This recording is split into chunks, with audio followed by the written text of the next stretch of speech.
1967 წელი, რომელსაც შეიძლება უწოდოთ კონფლიქტების დაპირისპირებების და აჯანყებათა წელი.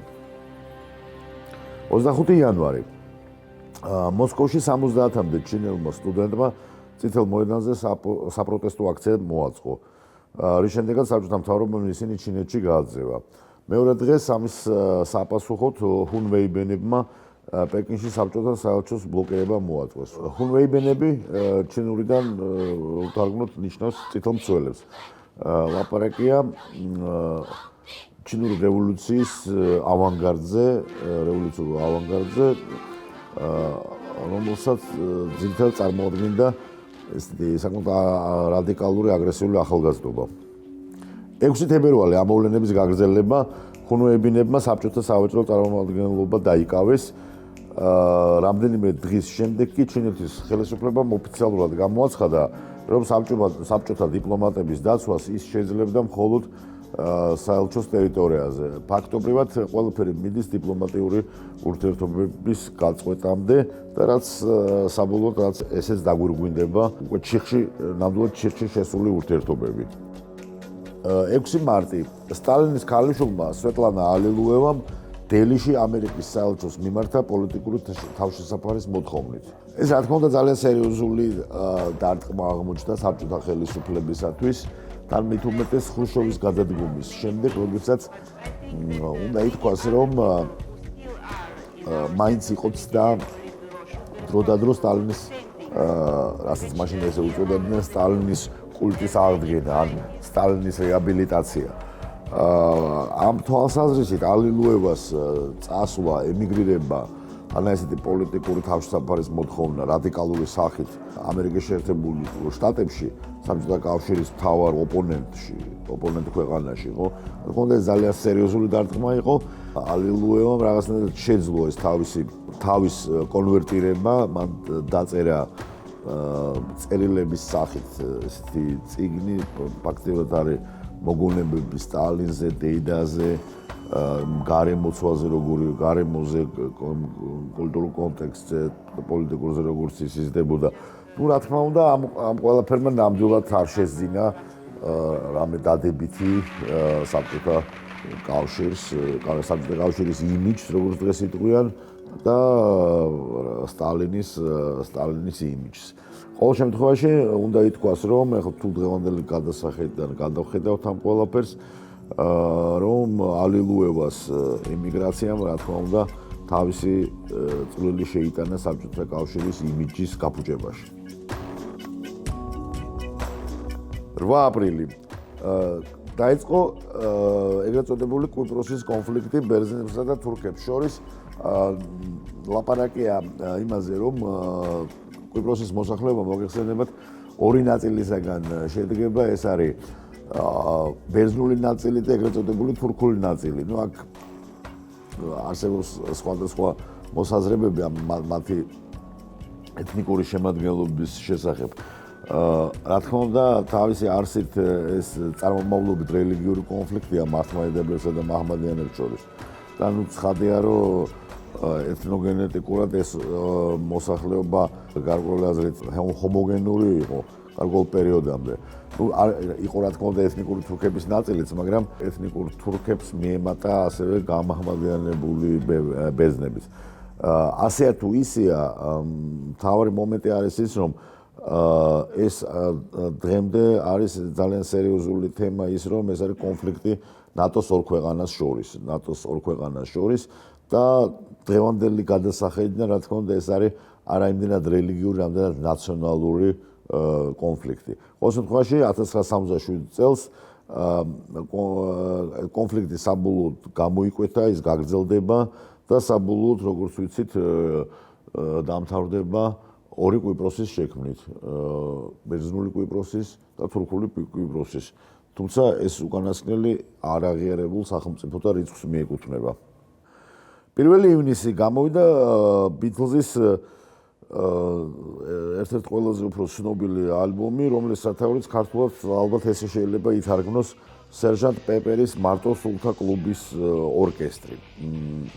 მნიშვნელოვანი ალბათ დღემდე რჩება ის, რომ ბიტლზი შეიცადა თავისი დღეს ესე შეიძლება უწოდოს კლასიკური იმიჯისა და სტილის შეცვლას და დღემდე ითვლება რომ ეს ალბომი არის ბევრი მიიჩნევს რომ ეს არის საუკეთესო ალბომი და ბევრი რედაქციით დღემდე ითვლება ნომერ პირველ ალბომად.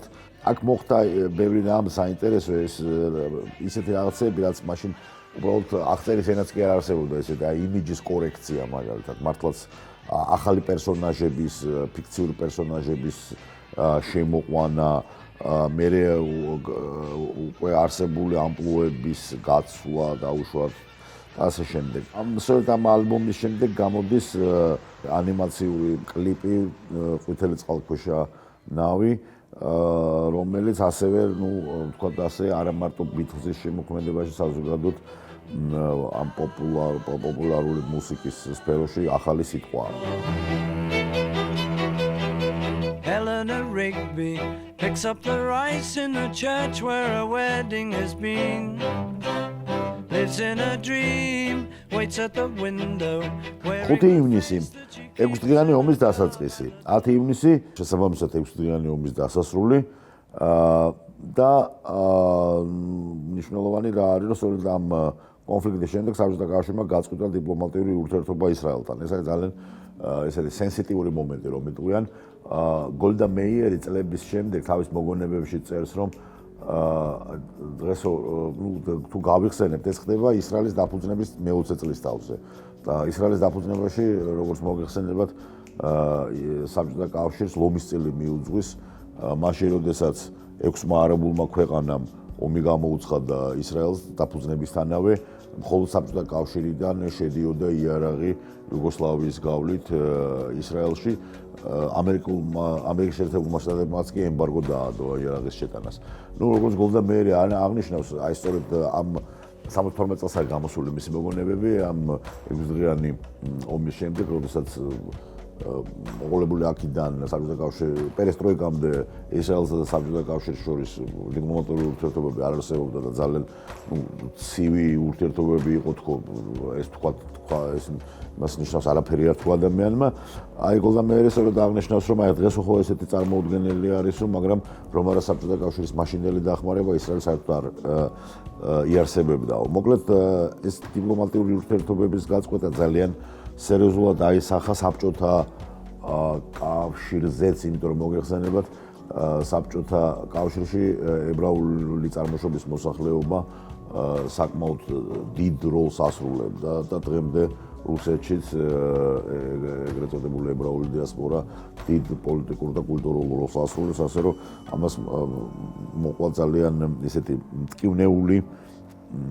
მტკივნეული შედეგები მოყვა ორივე მხარეს. მაგრამ თვითონ 6 დღიან ომს რაც შეეხება, მოგეხსენებათ, ეს იყო კონფლიქტი ისრაელსა და არაბულ ქვეყნებს შორის, რომელთა ამ არაბული ქვეყნებიდან ეგვიპტე და სირია წარმოადგენდნენ ავანგარდს და დღემდე ეს ითვლება საერთოდ უნიკალურ ოპერაციად, მაგალითად პირველი დღე, როდესაც ისრაელმა რამდენიმე საათის განმავლობაში მთლიანად გამოიყვანა წყობიდან ეგვიპტის სამხედრო საჰაერო ძალები. აი დღემდე ითვლება, რომ ეს არის უნიკალური და მართლაც როცა კითხულობ ამ ომის მიმდინარეობას არამედ დღეების საათების განმავლობაში, შეუძლებელია აღფრთოვანება არ დაგებადოს ისრაელის ამ ტრიუმფალური გამარჯვებით. მართლაც აი აქ გამოჩნდა ებრაელი ხალხის გენია, როდესაც ითვლებოდა საუკუნეების განმავლობაში, რომ ებრაელი ვერ ომობს, ის არ ომობს, სხვებისთვის არ ომობს, ის ომობს საკუთარი ქვეყნისათვის და ჩვენ გვახსენდება ამ 6 დღიან ომს რო უყურებთ, აი ძლევამოსილი გამარჯვებები ისრაელის მეფე დავითი, ბიბლიური გამარჯვებები მოკლედ. ეხლა რა თქმა უნდა სხვადასხვანაირად შეიძლება შევაფასოთ პაციფისტური პოზიციიდან ან არაპაციფისტური პოზიციიდან, მაგრამ შეუძლებელია თავისთავად, როდესაც უყურებ ან ომის პერიპეტიებს არ დაგეუფოს აღფრთოვანება ამ ბიბლიური ერისადმი.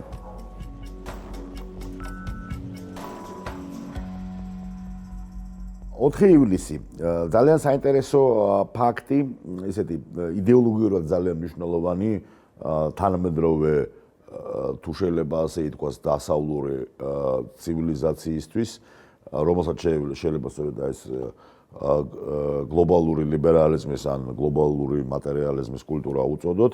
ბრიტანეთის პარლამენტმა ჰომოსექსუალიზმის დეკრიმინალიზაცია მოახდინა.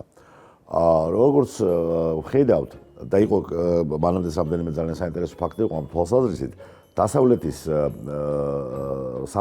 სამართლებრივად დასავლეთში ყოველთვის იყო ესე, რომ მორალი გარკვეულად სამართლის ნაწილი გახდა. აი, შეიძლება ამას რაღაც დასავლური შარიათიც კი უწოდოთ. ანუ მაგალითად მე-19 საუკუნის ბოლოს მე-20 საუკუნის დასაწყისში მოხდა ადულტერის დეკრიმინალიზაცია. კერძოდ, გათხოვილ ქალთან ან მამაკაცთან ურთიერთობის დამყარება შესაბამისი საწინააღმდეგო სქესის მხრიდან იწვევდა, ის კრიმინალიზებული იყო. კერძოდ, ვიქტორ ჰიუგო შესანიშნავი ფრანგი მწერალი თავის დროზე გაასამართლეს და გადაასახლეს სწორედ გათხოვილ ქალთან ურთიერთობის გამო.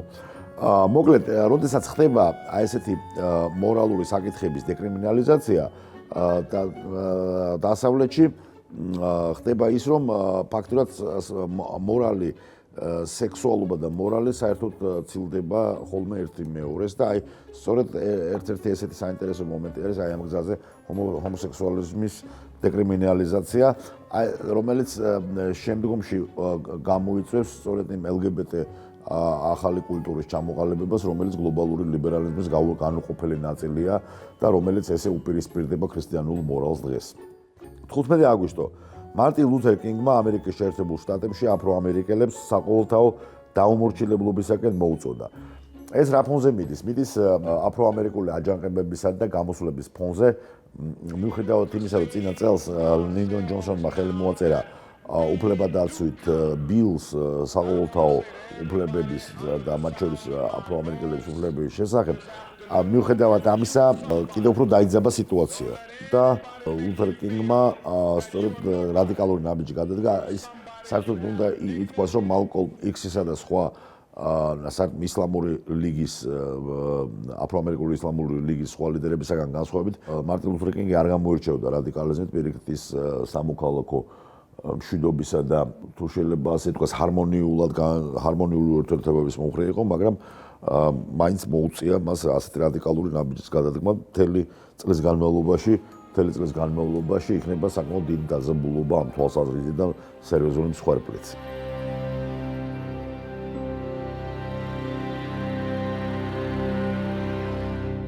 8 ოქტომბერი, ასევე ძალიან მნიშვნელოვანი ფაქტი 60-იანი წლების რევოლუციური ისტორიიდან. ამ თვალსაზრისით 60-იანი წლები ნამდვილად არის აჯანყებების და რევოლუციური გარდაქმნების პერიოდი. მეორე საკითხია, რამდენად ბოლომდე მივიდა ეს რევოლუციები, მაგრამ ყოველ შემთხვევაში ამ პერიოდში გაჩნდნენ ის ლიდერები, რომლებიც დღემდე რჩებიან რამდენადმე აი ამ თუ შეიძლება ასე ითქვას რევოლუციური პანთეონის გმირებად. შემდეგ ეპოქაში ესეთი ტიპის გმირები აღარ დაბადებულან. აი სწორედ ერთ-ერთ ასეთ გმირზეა ლაპარაკი 8 ოქტომბერს ჩე გევარა და მისი რაზმი ბოლივიის დაბა ლა-იგერაში დააპატიმრეს, ხოლო მეორე დღეს 9 ოქტომბერს ჩე გევარა და მისი თანამებრძოლები სიკვდილით დასაჯეს. რა თქმა უნდა ძალიან ფართო რეზონანსი გამოიწვია და მოხდა ის, რომ ჩე გევარა საბოლოოდ მოხვდა აი ამ წამებულ რევოლუციონერთა პანთეონში და დღესაც ის რამდენადმე რჩება ესეთ უანგარო გმირის რევოლუციონერის გამოხატულებად. ისე ვიმეორებ, ეს სწორედ 60-იანი წლების კულტურის დამახასიათებელი მომენტია. შემდეგ პერიოდში მსგავსი რამ უკვე აღარ ყოფილა, მიუხედავად იმისა, რომ გაგრძელდა ეს გინდათ რევოლუციური, გინდათ ტერორისტული ბრძოლა, რაც გინდათ ის დავარქვათ, არც ბრიგატეროსის და არც სხვა მსგავსი ტიპის ორგანიზაციების პროტაგონისტად დაღუპვას არ მოჰყოლია მათი გმირად შერაცხვა და მათი კანონიზება.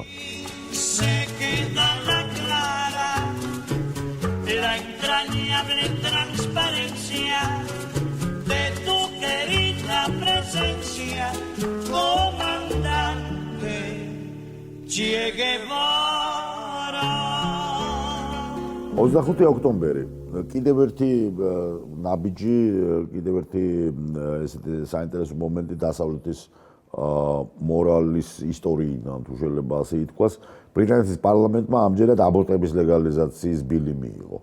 რაც როგორც ხედავთ, კავშირშია სწორედ ამ მოდის ახალი ანთროპოლოგია, ინერგება ახალი ანთროპოლოგია და შეიძლება ითქვას სექსის და უკვე შემდეგში გენდერის და ეგრეთ წოდებული ქალის არჩევანის საკითხი გადმოდის წინა პლანზე. ეს ყველაფერი მართლაც რო იტყვიან 60-იან წლებში ყველა ეს საკითხი, რომელიც დღეს რადიკალურ ბოლომდე მივიდა, ის სწორედ 60-იან წლებში მოხდა მათი არტიკულირება, სწორედ 60-იან წლებში მოხდა. არტიკულირება რა თემების, იმ თემების, რასაც შეიძლება უწოდოთ დღეს ყველაზე უფრო წინააღმდეგობრივი, რომელიც დაკავშირებულია სექსისა და გენდერის განსხვავებასთან, გენდერი როგორც იდენტობა, გარკვეული ტიპის განსხვავებით სექსისაგან, ამავე დროს ახალი ოჯახური ეთიკა, ახალი ბიოეთიკა, ოჯახის დაგეგმვა საზოგადოებრივ და ისტორიულად, რომელიც დაკავშირებულია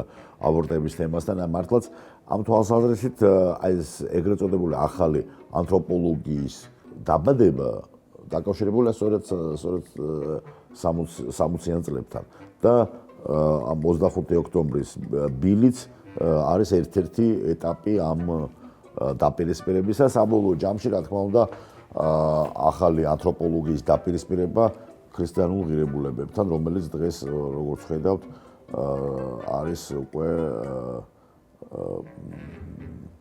დამახასიათებელი დაპირისპირება მთელი ჩვენი ეპოქის. 26 ოქტომბერი მოჰამედ რეზა ფეჰლევი ირანის შაჰი გახდა. მისი მმართველობა 78 წლამდე გაგრძელდება იმ პერიოდამდე, რომელიც უკვე ცნობილია 78 წელი როგორც ისლამური რევოლუცია. ალბათ ეს იყო უკვე რაღაცნაირად ბოლო პერიოდი, როდესაც შეიძლებოდა საუბარი რაღაცნაირად ირანის გარკვეული აზრით მოდერნიზაციაზე თუ ვესტერნიზაციაზე, მაგრამ დღევანდელი გადასახედით ეს იყო გარკვეული აზრით გედის სიმღერა. ირანმა აირჩია სხვა გზა. ამ აზრით მოჰამედ რეზა ფეჰლევის მმართველობა უნდა შევაფასოთ როგორც წარუმატებელი.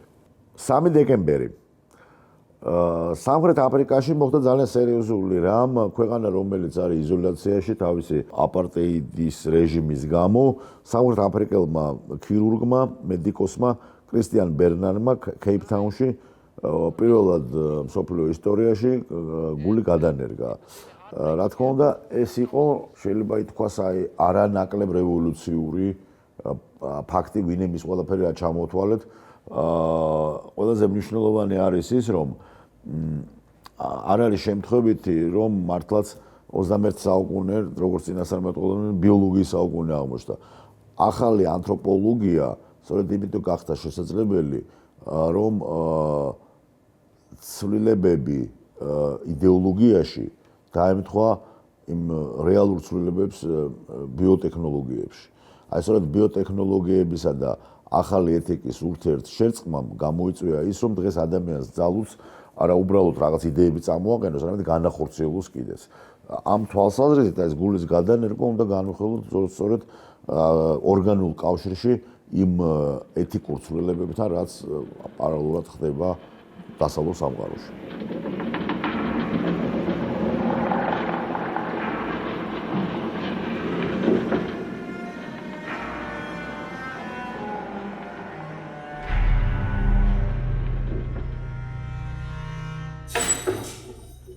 $1967 წელს ალექსანდრ სოლჟენიცინმა დაასრულა მუშაობა თავის გრანდიოზულ ნაწარმოებზე, შეიძლება მას უწოდოთ დოკუმენტური პროზა, ისტორიული დოკუმენტური პროზა, გულაგის არქიპელაგი, ან არქიპელაგი გულაგი და იმავე წელს გაბრიელ გარსია მარკესმა გამოაქვეყნა თავისი რომანი მარტოობის 100 წელი.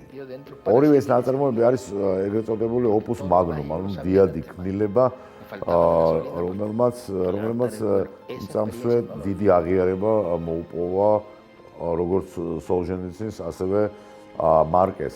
თუ სოლჟენიცინის დოკუმენტური პროზა მოგვითხრობს სტალინური და არ მარტო სტალინური, ლენინური ტერორის მსხვერპლზე და არა უბრალოდ მსხვერპლზე, არამედ ინდუსტრიაზე.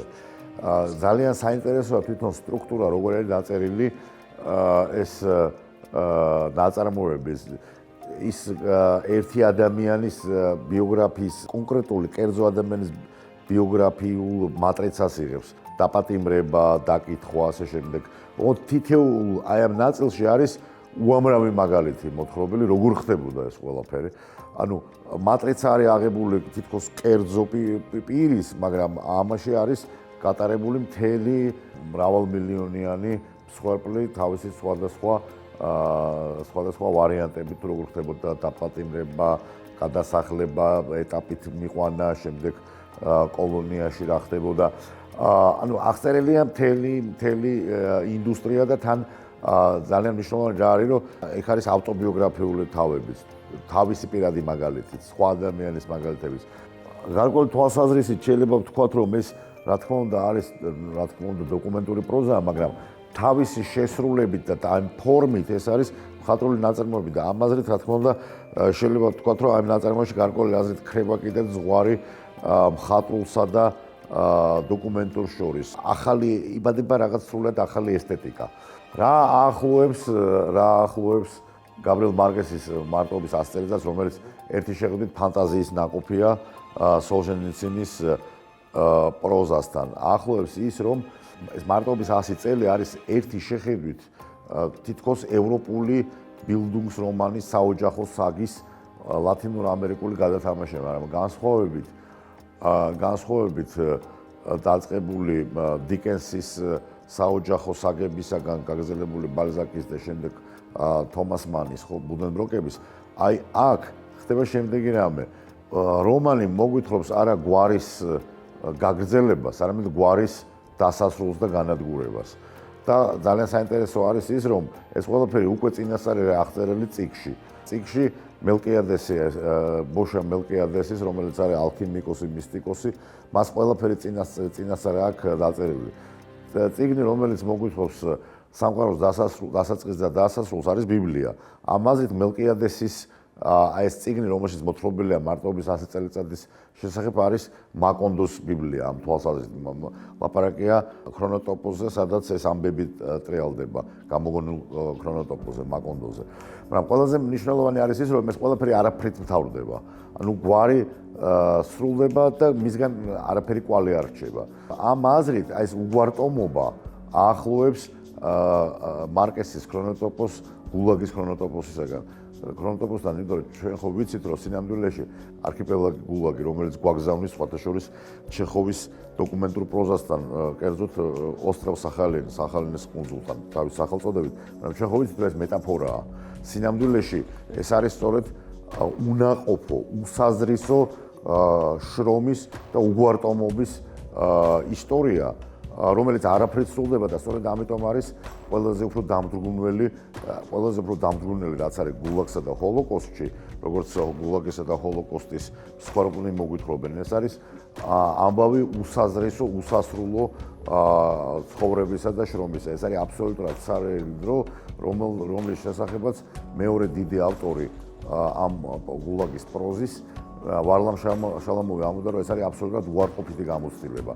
გულაგი როგორც აბსოლუტურად ბანაკი ლაგერი როგორც აბსოლუტურად უარყოფითი გამოცდილება. ამ აზრით მარკესიც მოგვითხრობს სწორედ ამ უგვარტომობისა და უარყოფითი გამოცდილების შესახებ ერთი, ასე ვთქვათ, მხატვრული და თითქოს ფანტასტიკური რეალიზმის, ხოლო მეორე რეალიზმის, ისეთი რეალიზმით, რომელიც ფანტასტიკის ზღვარზეა, რადგან ეს ამდენი ტანჯვა და ამდენი მსხვერპლი ადამიანს, თანამედროვე ადამიანს უკვე ვერ წარმოუდგენია.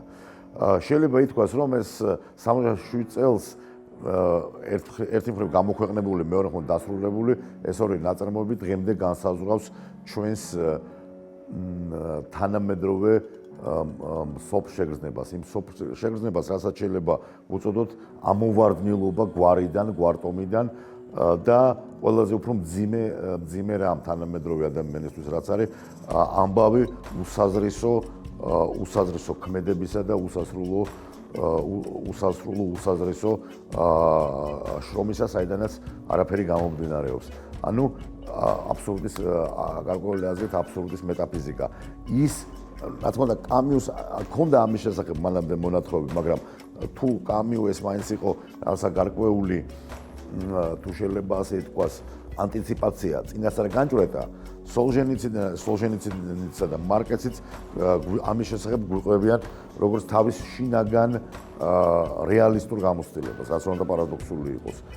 ერთი გვიყვება თავის რეალისტურ გამოცდილებას როგორც მსხვერპლი გულაგის, ხოლო მეორე ეგრეთ წოდებული ლათინურ ამერიკული აი მარადიული პოლიტიკური წრებრუმის, საიდანაც არაფერი გამომდინარეობს.